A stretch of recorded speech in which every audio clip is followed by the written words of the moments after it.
হ্যাঁ বন্ধু, তো অনিতা রান্নাঘরে স্বাগত আপনাদেরকে। তা স্বাগত জানিয়ে শুরু করছি আজকের রেসিপি। তা মাছের বাটি চচ্চড়ি, কাচকি মাছের বাটি চচ্চড়ি। তো বাটি চচ্চড়িতে আমি দেবো একটুখানি আলু। এই যে একটা ছোটো আলু কেটে নিয়েছি।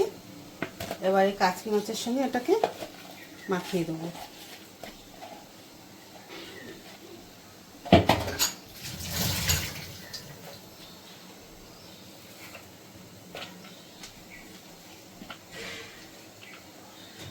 তো বন্ধু, এখানে দিলাম আমি একটু পেঁয়াজ কুচি আর টমেটো কুচি, আর এখানে আছে ধনেপাতা কুচি।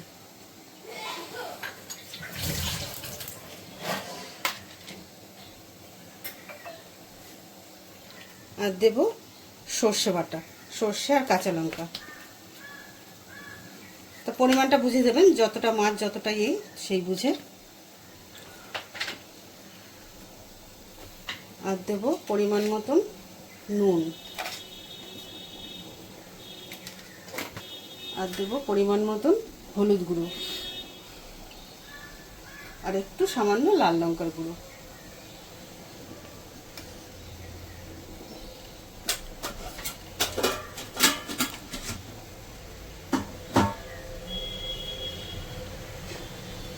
এবার এটাতে দেব তেল।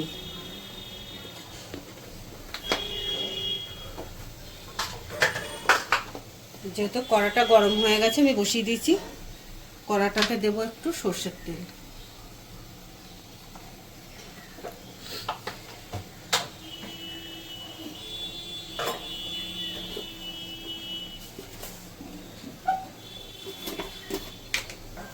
আর দিয়ে দেবো একটু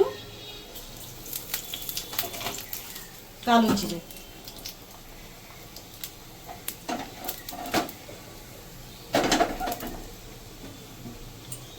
তো বন্ধু, এবার ভালো করে এটাকে মাখিয়ে কড়াতে দিয়ে দেবো।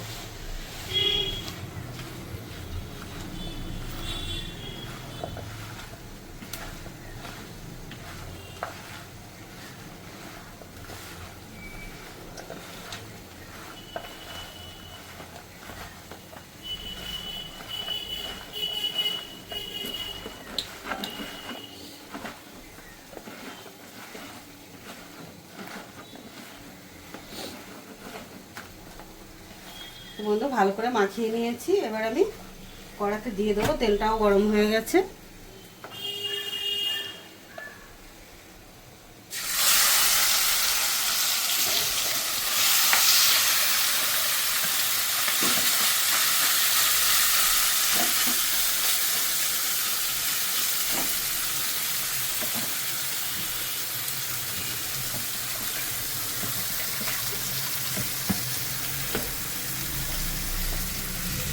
সামান্য একটু দেব জল।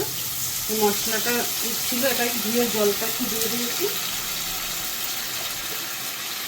তাহলে শুধু আলুটা সিদ্ধ হবে, তো একটা আলু দিয়েছি ছোটো।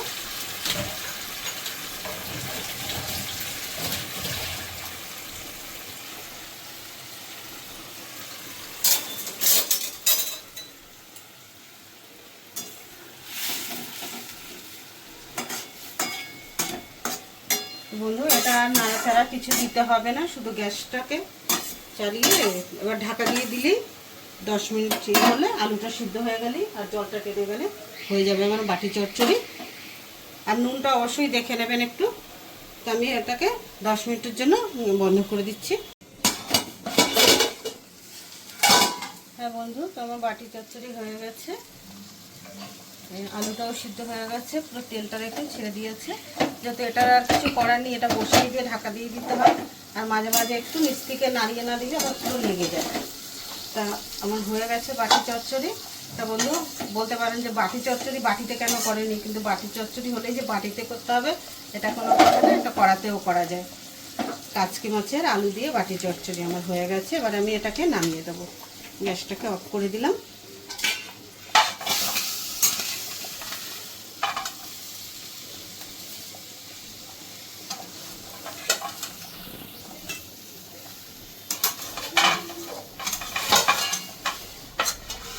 তো বন্ধু, এরকম কাচকি মাছের বাটি চচ্চড়ি বানিয়ে খেয়ে দেখবেন, খুব টেস্টি। এটা সবাই জানে যে খুব টেস্টি মাছ এই বাইগনি মাছটা এমনিতেই কাতলা মাছটা খুব টেস্টি হয়।